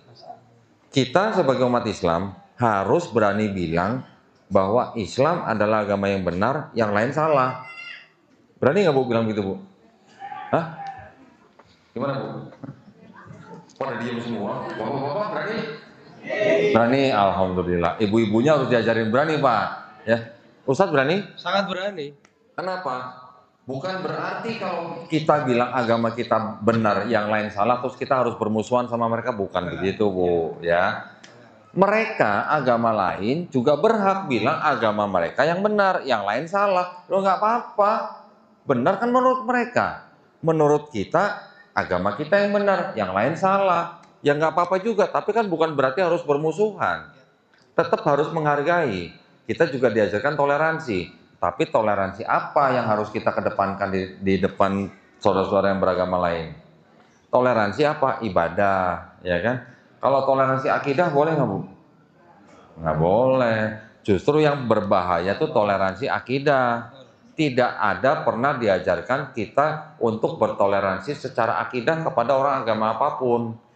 Kalau tadi mungkin yang disebut dengan lakum dinukum waliyadin, itu kan konteksnya, konteks asbabun nuzulnya, ya kan? Berarti kan silakan menjalankan agamamu, aku juga berhak menjalankan agamaku sendiri, gitu loh. Kita saling menghormati, tidak saling mengganggu. Tapi kalau agama lain terus dalam tanda kutip nih merongrong atau istilahnya grogoti gitu ya. Ada istilah begitu kan? Orang Cilacap bilangnya gitu, grogoti Islam dengan cara yaitu mengajak orang Islam untuk masuk agama mereka. Nah, kita sebagai umat Islam perlu nggak melindungi saudara kita yang lain? Harus. Perlu dong, ya kan? Apalagi seperti Ustadz Aris juga pasti punya tanggung jawab. Mungkin sekarang tanggung jawabnya Ustadz Aris hanya sebatas di pesantren, mungkin. Siapa yang tahu 2 tahun lagi, 3 tahun lagi mungkin umat Islam sebanjarnegara jadi tanggung jawab Ustadz Aris tentang akidah gitu maksud saya, ya, tentang akidah.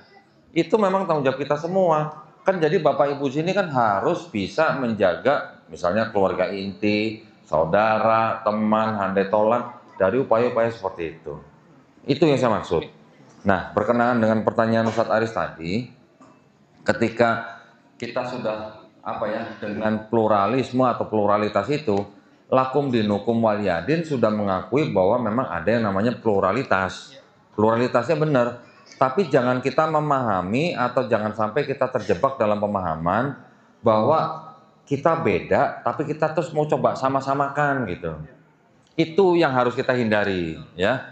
Kalau kita bilang semua agama sama, ya, nanti ada yang bilang lagi semua agama mengajarkan kebaikan. Setuju nggak Bu? Setuju. Semua agama mengajarkan yang baik, setuju. Betul, setuju. Tetapi ketika bilang semua agama mengajarkan kebenaran, ntar dulu, itu kembali kepada pemeluk agama masing-masingnya. Dan itu setiap pemeluk agama itu dilindungi haknya secara penuh oleh negara. Negara Republik Indonesia menjamin setiap warga negara untuk memilih dan menjalankan agama dan kepercayaannya masing-masing. Undang-Undang Dasar 1945 pasal 29 ayat 2. Jadi setiap orang berhak mengatakan agama dia yang benar, yang lain salah. Tapi jangan kita termakan oleh omongan semua agama sama, semua agama mengajarkan kebaikan, semua agama benar. Tar dulu gitu ya, itu harus kembali ke masing-masing. Itu kira-kira Ustadz Aris ya. Sepakat sekali. Jadi memang kalau dalam konteks Al-Qur'an itu kan ada tafsirul ayat bil ayat. Jadi di Quran Quran surah Al-Kafirun, ini tafsiran ayatnya tadi yang kami sampaikan di Al-Imran ayat 19.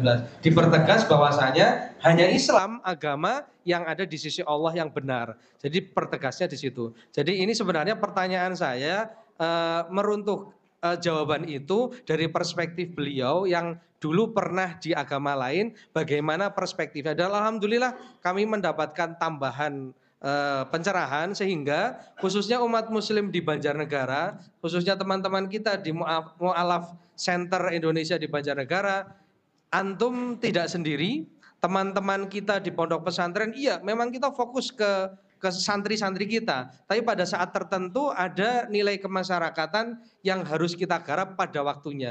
Maka terima kasih Kodonditan atas jawaban dari pertanyaan yang saya secara pribadi menambahkan wawasan lah ya tentang perspektif baru, tentang pluralisme dan kepluralan atau keberagaman dalam beragama. Monggo pertanyaan terakhir nih dari yang putra. Ya, silahkan Bapak. Bismillah, mohon izin bertanya kepada Don Titan. Pertama, pertanyaan saya, apakah Tuhan itu dilahirkan? Dan bagaimana sudut pandang umat Kristen dalam hal memperingati kelahiran Yesus Kristus? Yang kedua, apakah personalia Yesus Kristus itu sama dengan Nabi Isa yang kita yakini sebagai nabi? Karena beberapa umat Islam ada yang menyamakan kemudian ikut memperingati hari kelahiran Nabi Isa. Seperti itu, Pak. Baik, ini Terima kasih. Pertanyaan bagus.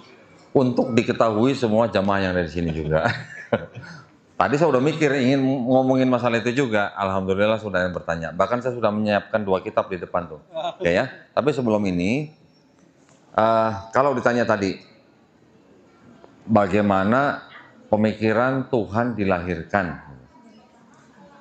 Kembali lagi, kita harus mengetahui konteks agama masing-masing, Mas.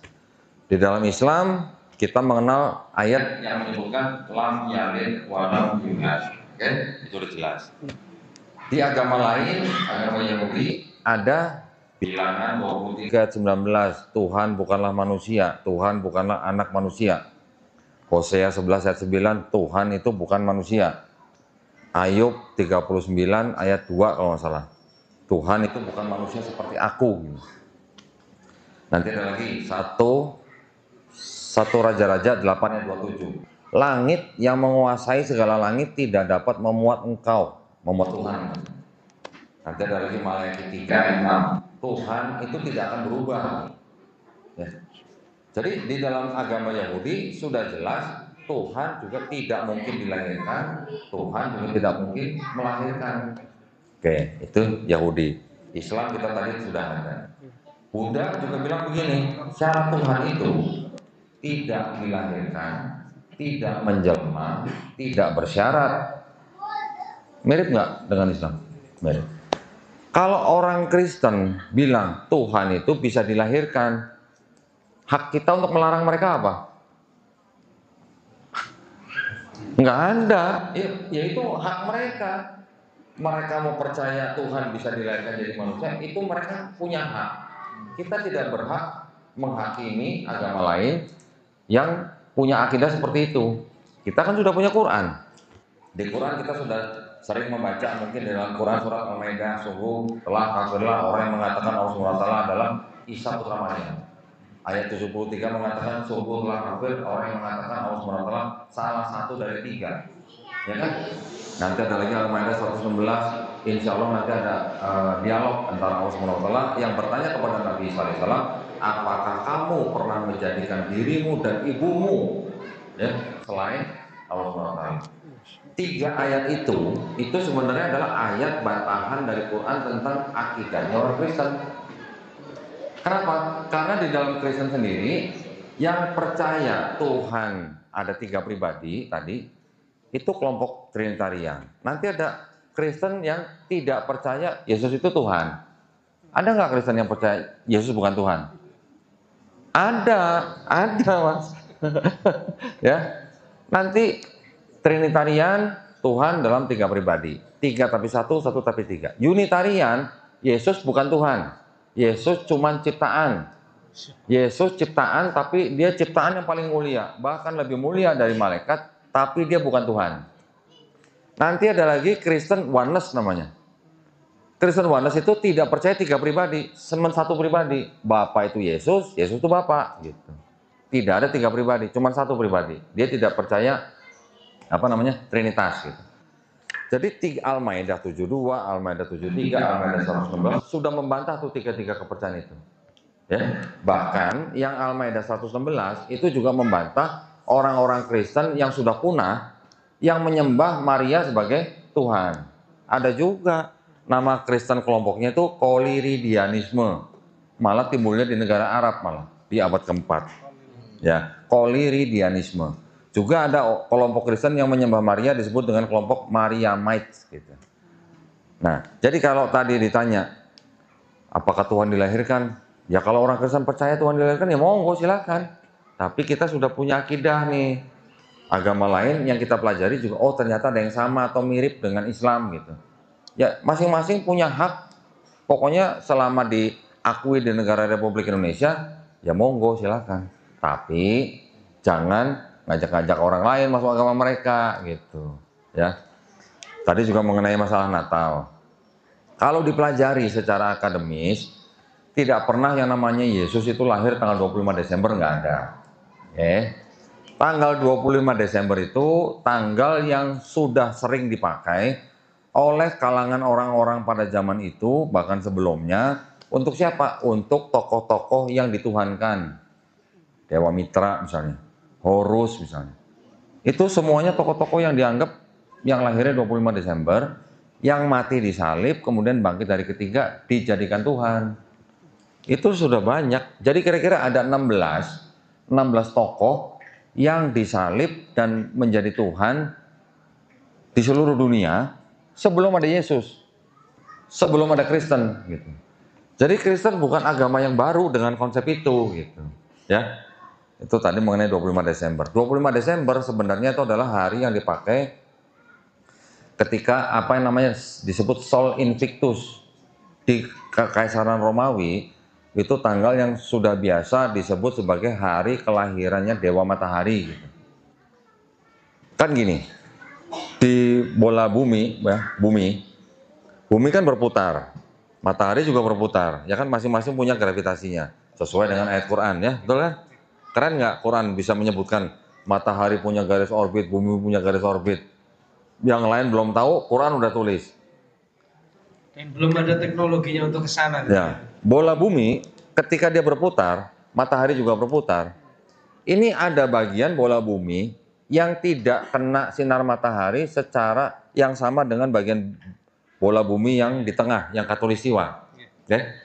Terutama negara-negara Eropa Utara itu memang dari zaman dari awal ya.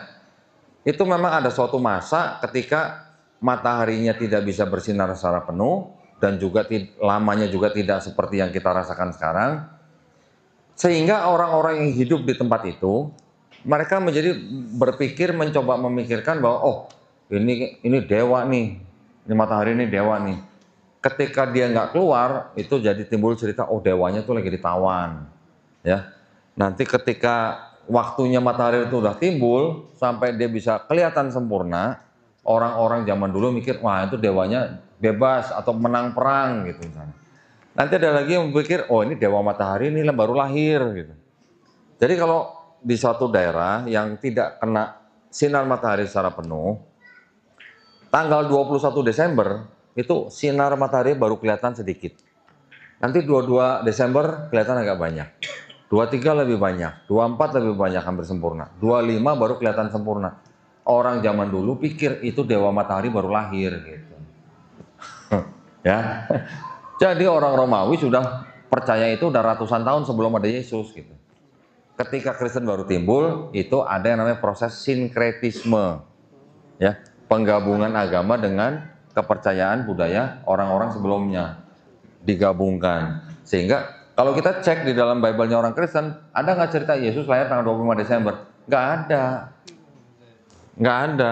Santa Claus gitu ada nggak? Nggak ada. Ya. Nah, jadi itu adalah sinkretisme. Jadi kalau boleh dikatakan, Kristen itu lahir di sebenarnya kalau tokoh-tokohnya lahir awalnya di Palestina, ya. Tetapi Kristen itu sendiri lahir di Antioquia. Antioquia itu sekarang Turki. Okay? Ketika tokoh yang bernama Paulus dan sahabatnya Barnabas dan pengikut-pengikutnya tinggal di kota Antioquia selama setahun, baru mereka disebut Kristen. Okay? Kristen yang timbul di daerah itu ketika dibawa ke Romawi menjadi apa namanya? menjadi institusi, ya, menjadi institusi Kristennya di Romawi.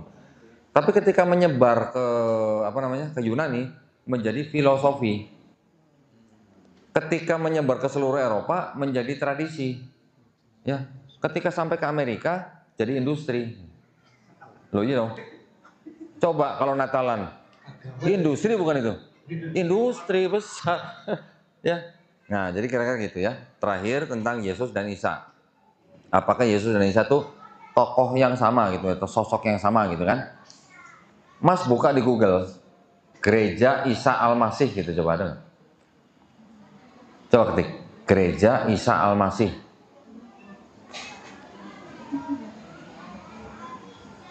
Gereja Isa Al-Masih. Keluar. Nah, di jalan apa? Di kota apa tuh? Indonesia. Iya, di kota apa? Kan diklik aja nanti keluar alamatnya di mana? Kota Semarang. Semarang ada. Di Jakarta ada nggak? Ada. Di Surabaya ada nggak? Ada. Banyak di Indonesia gereja menggunakan nama Isa Al-Masih. Jadi kalau begitu yang bangun gereja itu yang pakai nama Isa Al-Masih itu mereka tahu nggak? Mereka menganggap bahwa Isa Al-Masih itu sama dengan Yesus Kristus nggak kira-kira? Sama. Nah, itu gerejanya ya. Tahun lalu itu masih ada yang namanya Hari Raya Kematian dan Kebangkitan Isa Al-Masih. Tahun lalu Isa Al-Masih apa Yesus Kristus, Pak? Namanya, hari rayanya Isa Al-Masih. Tahun ini mungkin berubah nih, ya. Atas usulan masyarakat Kristen kepada Menteri Agama kita, jadi nanti Hari Raya Kebangkitan dan Wafat Isa Al-Masih berubah menjadi Hari Raya Kebangkitan dan Wafat Yesus Kristus. Jadi artinya yang orang Kristen tahu nggak bahwa Hari Raya Kebangkitan Isa Al-Masih itu dulu yang merayakan siapa? Orang-orang Yunani. Enggak di Indonesia. Hari Raya Nasional kan libur tuh. Hari Raya Kebangkitan Isa Al-Masih. Ada lagi Hari Raya Wafat Isa Al-Masih. Yang merayakan hari itu hari orang Kristen atau Islam? Orang Kristen. Berarti yang merayakan tahu nggak Yesus itu sama Isa Al-Masih sama atau beda? Sama, ya kan? Tapi kalau, nah ini saya tunjukin. Ini namanya Kitab Suci Injil. Tulisan ya. Yang menerbitkan di bawahnya nih LAI 2011. LAI Lembaga Alkitab Indonesia. Di sini yang disebut dengan Yesus itu menggunakan kata Isa Al-Masih. Berarti yang bikin Bible ini tahu nggak Yesus Kristus itu sama Isa Al-Masih orangnya sama atau beda? Sama. Orangnya sama, cuma ceritanya berbeda. Di dalam sini yang disebut sama mereka Isa Al-Masih atau Yesus itu diceritakan disalib dan bangkit hari ketiga.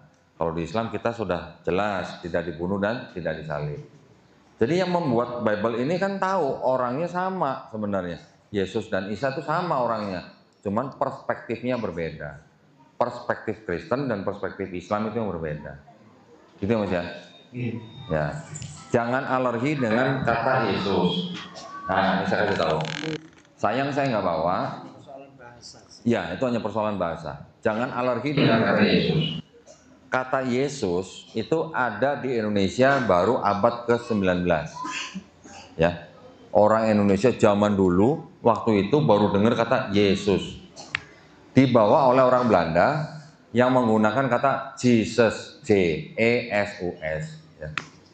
Kata J-E-S-U-S itu ditransformasi dari bahasa Yunani, Isus, I-E-S-U-S, ya bahasa Yunani atau Romawi.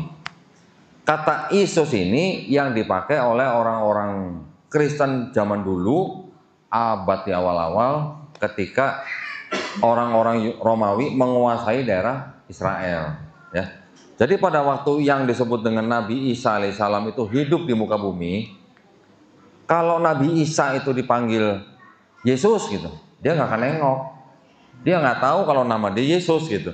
Nama aslinya adalah Isau dalam bahasa Ibrani, Aramaik. Bahasa Ibraninya Yesua. Bahasa Romawinya atau bahasa penjajah waktu itu Isus. Orang Romawi itu memang punya kaidah bahasa mereka untuk nama orang di belakangnya ditambahin us. Paulus, Saulus, Isus, gitu. Tikus, gitu, misalnya gitu ya.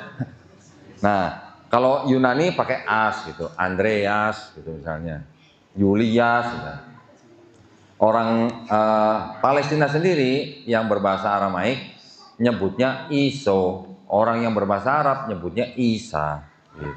Jadi ini hanya masalah paralelisasi nama. Memang nama tidak boleh diganti-ganti ya. Kalau nama Aris ke Amerika ya namanya tetap Aris gitu, nggak boleh diganti-ganti.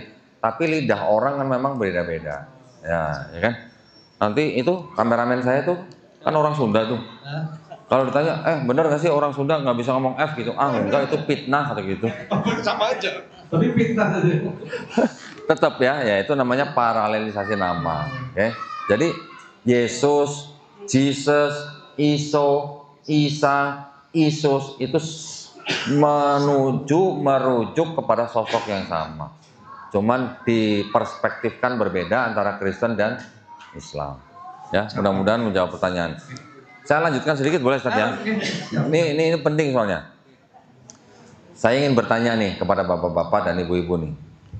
Di Quran kita sering disebutkan ada istilah Taurat dan Injil. Betul Bu ya? Banyak kan kitab-kitab yang sudah diberikan kepada Bani Israel. Kitab Taurat diberikan kepada Nabi Musa alaihissalam. Kitab Injil diberikan kepada Nabi Isa alaihissalam. Tapi kan sama-sama untuk Bani Israel. Pada zamannya masing-masing, betul kan?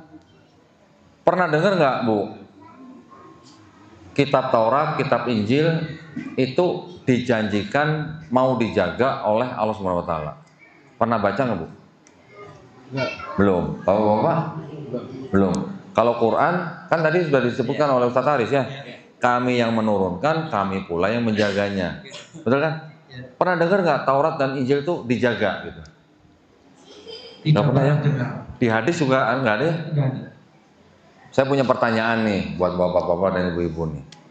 Di Quran kita sering disebutkan Taurat dan Injil. Apakah yang disebut Taurat itu kitabnya orang Yahudi yang ini? Atau apakah yang disebut dengan Injil itu kitabnya orang Kristen ini? Bukan. Bukannya kenapa Pak? Bukannya gimana? Kira-kira bukan? Bukannya kenapa? Sudah direvisi ya. Tapi walaupun direvisi, pertanyaan dasarnya begini, apakah ini yang ditulis oleh Nabi Isa alaihissalam? Apakah ini yang ditulis oleh Nabi Musa alaihissalam? Nah itu jawabannya utamanya ya. Bukan karena sudah direvisi atau belum, walaupun Quran juga sudah mengonfirmasi bahwa memang Bani Israel suka merubah-rubah. Di Al-Baqarah 79 kan juga disebutkan kan. Tetapi kita sendiri kan bisa mempelajari ini siapa yang nulis, kapan ditulis, di mana ditulis. Itu bisa dipelajarin ternyata. Di mana dipelajarinya? Di Kristologi juga. Di Kristologi itu kita juga harus mempelajari sejarah terbentuknya kitab ini. Ya, kapan ditulisnya?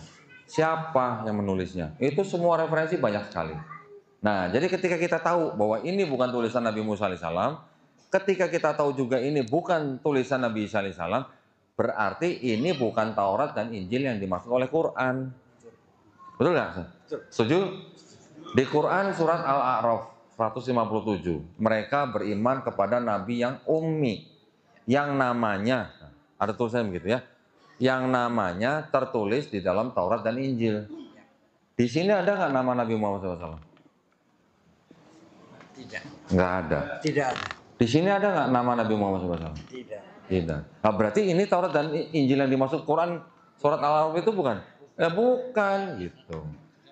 Ya, kita sekarang sudah mengetahui bahwa ini bukan Taurat dan Injil yang dimaksud Quran. Tapi ketika Bapak Ibu terima tamu bawa kitab ini nih, ada tulisan Injil. Ya, ada tulisan Injil. Ini Injil yang diterima sama Nabi Isa alaihissalam. Gimana? Ya, paham ya Bu ya maksud saya. Jangan mudah menerima informasi bahwa ini adalah Injil Isa Al-Masih gitu. Atau bahkan yang ini Ini Taurat Nabi Musa gitu. Nanti di dalam kitab mereka itu ada di dalam kajian lain lah ya. Kalau kitabnya orang Kristen itu isinya ada dua bagian, Perjanjian Lama dan Perjanjian Baru, ya kan? Di dalam Perjanjian Lama banyak kata-kata Taurat. Di dalam Perjanjian Baru banyak kata-kata Injil. Jadi kalau ada orang bawa ini loh kitab yang diterima oleh Nabi Musa dan Nabi Isa alaihissalam, ibu-ibu, bapak-bapak harus hati-hati. Bukan. Karena di dalam ini bukan tulisan Nabi Musa alaihissalam, bukan tulisan Nabi Isa alaihissalam, dan tidak ada nama Nabi Muhammad SAW. Itu yang penting ya. Saya bisa membuktikan dan saya berani berdebat dengan siapa saja. Gitu. Oke, Bu, saya mungkin pandangan saya mungkin agak sedikit berbeda dengan teman-teman Muslim yang lain. Bahwa ada teman-teman Muslim yang lain yang klaim bahwa di dalam kitabnya orang Kristen ini ada nubuat untuk Nabi Muhammad SAW. Tetapi saya berani mengatakan begini. Kita harus tahu juga kitabnya orang Kristen yang Perjanjian Lama dan Perjanjian Baru ini asalnya dari mana gitu. Yang Perjanjian Lama itu adalah kitabnya orang Yahudi yang ini, ya. Ini yang dalam bahasa Ibrani diterjemahkan menjadi bahasa Yunani, dijadikan Perjanjian Lama. Ini kitabnya orang Yahudi. Orang Kristen membaca kitab ini yang sudah diterjemahkan menjadi bahasa Yunani, yaitu kitabnya ini, namanya Septuaginta. Orang Kristen membaca ini tapi dengan kacamata Kristen. Kacamata Kristen itu apa? Kacamata yaitu yang sudah dipengaruhi oleh ajaran Helenisme Yunani. Gitu.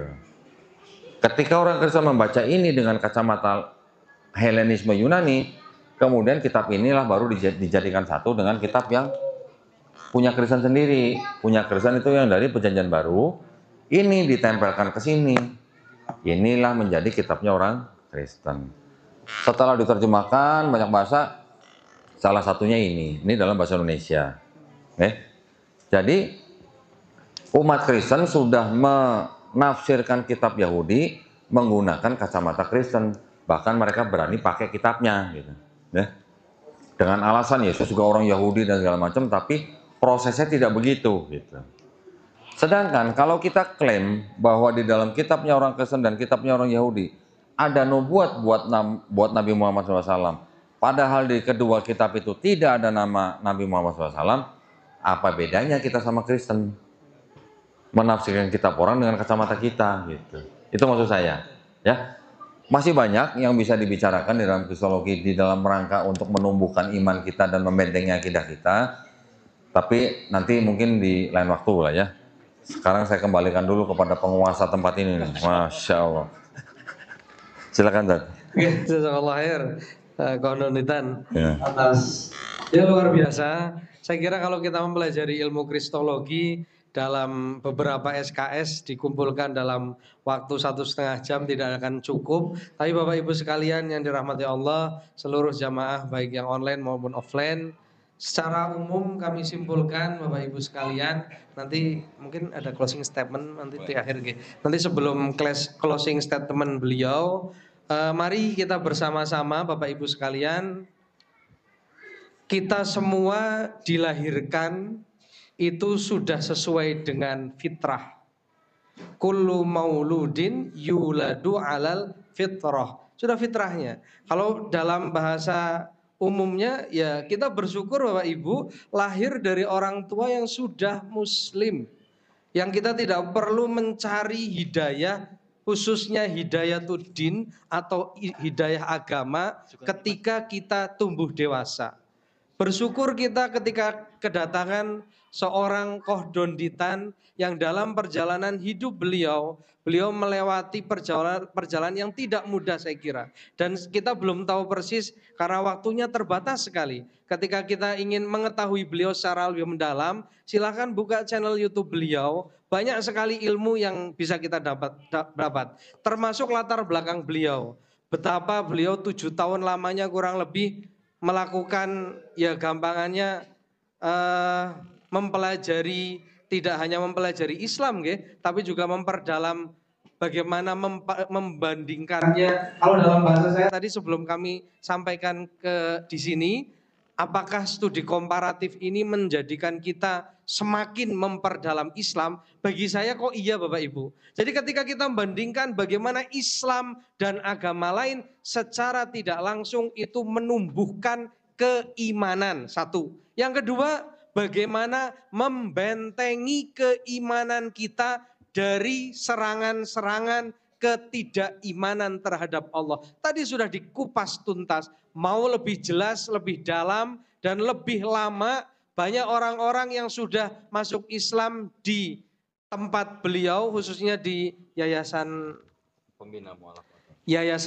Mu'alaf, dan beliau sendiri yang selama ini langsung terjun khususnya di channel Kodonditan. Silahkan bisa memperdalam di channel beliau. Tapi ini waktu yang sangat berharga sebelum closing statement beliau. Bapak Ibu sekalian, nanti di akhir ayo kita berdoa bersama, semoga Allah menetapkan keimanan kita sehingga kita akhirnya pada akhir yang husnul khotimah. Tadi kita mendapatkan cerita dari beliau, ada orang sakit meninggal atau diurus ketika itu di rumah sakit non muslim. Kemudian ada juga yang dibaptis secara tidak langsung. Kita pernah mungkin saudara kita atau diri kita sakit ke rumah sakit, mohon maaf di Banjar ada beberapa rumah sakit non muslim, rumah sakit Immanuel paling dekat, terus di Nyon Sewu di Temanggung ada juga rumah sakit nopo nggih Elizabeth apa ya namanya ya? Ngesti Waluyo. Salah satu yang paling dekat kan Emmanuel. Banyak sekali saudara kita di sana. Bahkan saya secara pribadi ada tetangga saya yang sakit di sana dirawat, dan ketika itu saya memang kaget. Ketika itu ada kitab suci. Kitab sucinya umat non muslim. Nah, ketika itu kebetulan Kristiani. Apa yang terjadi kalau kita di RSI atau rumah sakit Islam ada kiai datang mendoakan. Nah, kira-kira kalau di rumah sakit non muslim yang datang siapa? Siapa? Kiai ini mereka bahasanya, atau ustadznya mereka, atau tadi petuah, pendeta, penatua dan seterusnya. Maka kita perlu sekali mohon sama Allah. Kalau kembali ke Quran surah Fusilat ayat 30, bagaimana supaya kita istiqomah. Hadiahnya ada 4, dan terakhir semoga kita husnul khotimah. Amin ya rabbal alamin. Terakhir closing statement dari beliau guru. Kalau bagi saya guru kita, ini sudah resmi, bukan sudah resmi. Dari dulu juga orang ingin manggil beliau ustadz, tapi beliau saja yang nggak mau. Guru kita, guru ideologis kita, orang tua ideologis kita, beliau Kodonditan, silakan memberikan closing statement kepada kami, sehingga kami di Wanadadi ini tambah semangat berislam dan semangat khususnya kita di lingkungan desa atau kecamatan Wanadadi. Kepada beliau kami persilahkan. Baik, alhamdulillah. Bagian closing statement saya sudah dicolong sama Ustaz Aris. Jadi saya gini, benar sekali yang dikatakan oleh Ustaz Aris bahwa setiap manusia itu yang lahir sebenarnya fitrah. Tadi saya mau protes sebenarnya ya kepada Pak siapa? Ustaz Is. Bahwa saya lahir Kristen. Enggak ada orang lahir Kristen, Pak. Fitrah. Ya, setiap manusia yang lahir dia adalah fitrah. Fitrah itu muslim. Ketika orang itu nanti besar dia menjadi Yahudi, Nasrani atau Majusi, itu karena orang tuanya. Ya, ketika orang nanti besar lagi mengenal Islam, menerima Islam, bahkan sampai masuk Islam, orang itu sebenarnya bukan pindah agama, tapi dia kembali ke fitrah dia. Jadi saya tadi mau protes, saya lahir muslim. Cuman saya dikafirkan sama orang tua saya gitu. Loh iya kan? Karena menjadi Kristen kan dikafirkan sama orang tua saya. Apa saya pernah minta saya dikristenkan sama orang tua? Kan enggak. Ya, alhamdulillah Bapak Ibu di sini yang lahir di keluarga muslim, tumbuh dan besar menjadi muslim, alhamdulillah. Itu adalah sebuah keberkahan bagi Bapak Ibu untuk menumpuk pahala dari kecil. Betul kan? Seperti saya udah umur 40-an baru menjemput hidayah. Boleh nggak saya ngiri sama Bapak Ibu nih, yang pahalanya udah ditumpuk dari zaman kecil gitu? Hah? Boleh kan? Boleh. Cuman kan saya punya modal. Allah Maha Adil. Dosa saya dihapus, gitu istilahnya. Modal dong kan? Nah, ya Bapak Ibu Nah, Bapak Ibu ini sudah dapat modal dari kecil, menumpuk pahala, belajar Quran dari kecil. Wah, itu udah nikmat yang luar biasa sebenarnya, gitu ya. Buat kita-kita yang masuk Islam udah usia segitu, belajar Quran udah sedikit kesulitan, gitu ya. Perlu usaha ekstra gitu. Nah, jadi Bapak Ibu boleh juga ngiri kepada mualaf yang dosanya dinolkan, tapi kita juga ngiri kepada orang Islam yang memang tetap lahir di keluarga Islam. Nah, jadi pesan saya dan pesan Ustadz Aris itu sama. Setiap manusia fitrah. Jadi ketika dia sadar bahwa dia adalah seorang muslim, yang artinya orang yang berserah diri hanya kepada Allah Subhanahu wa taala yang menciptakan langit, bumi dan manusia, kita sudah tahu asal kita dari mana, kita sudah tahu kita di dunia sekarang disuruh apa, kita sudah tahu nanti kita pulang kemana. Jadi kalau Ustadz Aris bilang insya Allah kita pulang husnul khotimah, itu udah jadi target utama kita gitu. Target utama kita bukan kekayaan kita berapa miliar. Target utama kita bukan istri ada berapa orang. Salah apa ya? Enggak ya? Nah. Target utama kita adalah husnul khotimah gitu ya. Dan ingat jangan lupa bahwa sebelum kita jadi manusia, kita dulu jiwa dan roh kita sudah pernah berikrar bahwa roh kita adalah Allah Subhanahu wa taala.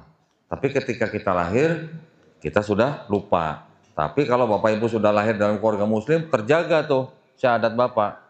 Nah, kalau saya udah lupa, dikafirkan pula gitu kan. Jadi ketika saya menyebut hidayah, ketika saya bersahadat, itu sebenarnya adalah saya mengulangi ikrar saya dulu sebelum saya jadi manusia. Kembali ke jalan yang Kembali fitrah, gitu ya. Baik, saya juga mengucapkan banyak terima kasih kepada MCI Peduli Banjarnegara yang bisa mempertemukan kita di tempat yang luar biasa ini, walaupun lampunya sempat biarpet gitu ya. Tapi alhamdulillah semoga kita semua sini bisa dikuatkan imannya, ya, bisa dibentengi akidahnya, dan kita semuanya berdoa supaya kita semua dijadikan golongan manusia yang mengikuti apa yang sudah diturunkan Allah Subhanahu wa taala melalui Rasulnya, dan insya Allah kita juga dijadikan golongan manusia yang menyaksikan keesaan Allah Subhanahu wa taala sampai kita kembali ke Allah Subhanahu wa taala, ya. Dan juga insya Allah pasti kita juga berdoa supaya kita dihindarkan dari api dan azab neraka. Itu saja penutup dari saya. Sekali lagi terima kasih banyak atas perhatiannya.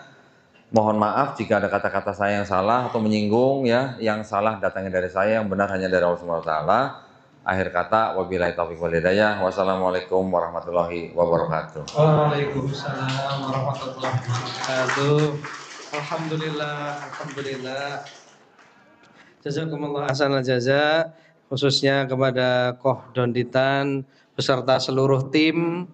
Tak lupa kami juga mengucapkan terima kasih kepada seluruh tim MCI Peduli, Akhwat Bergerak, dan seluruh pengurus ranting, PCM, dan seterusnya, dan seluruh stakeholder yang ada. Kami mewakili panitia, wabil khusus kepada seluruh pemirsa, baik yang live secara langsung di YouTube masing-masing channel.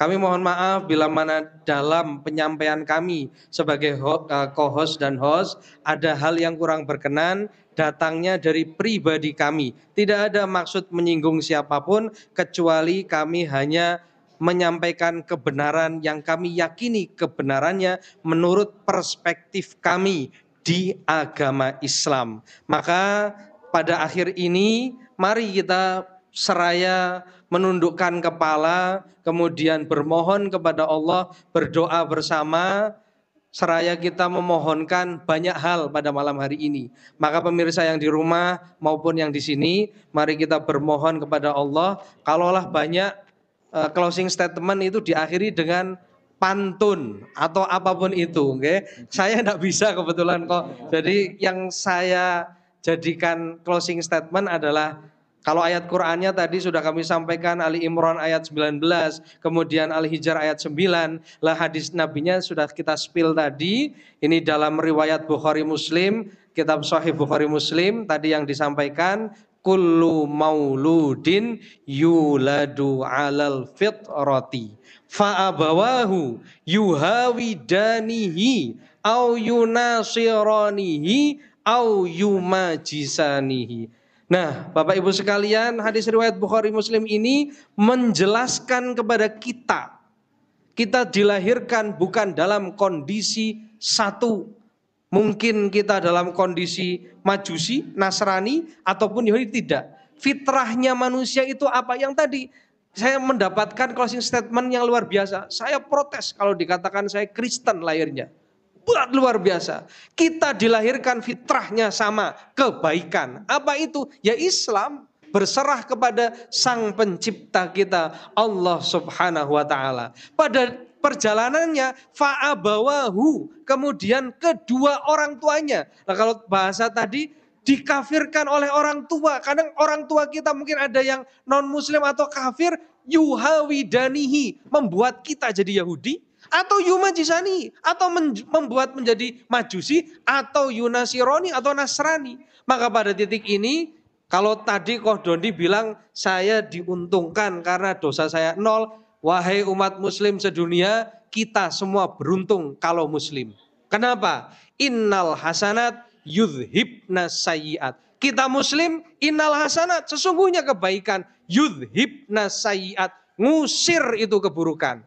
Diperjelas dalam hadis, kalau ini ayat Quran, diperjelas dalam hadis, wa'at bi'i as-sayyi'ata al-hasanata tamhuha. Ikutilah perbuatan buruk kita dengan perbuatan baik, insya Allah tamhuha, menghapuskan perbuatan buruk kita. Mari kita bermohon kepada Allah, seraya kita mohon ampun. Semoga dalam perjalanan kita di dunia ini, kesalahan yang kita lakukan, Allah hapuskan pada saatnya melalui kebaikan-kebaikan yang kita lakukan.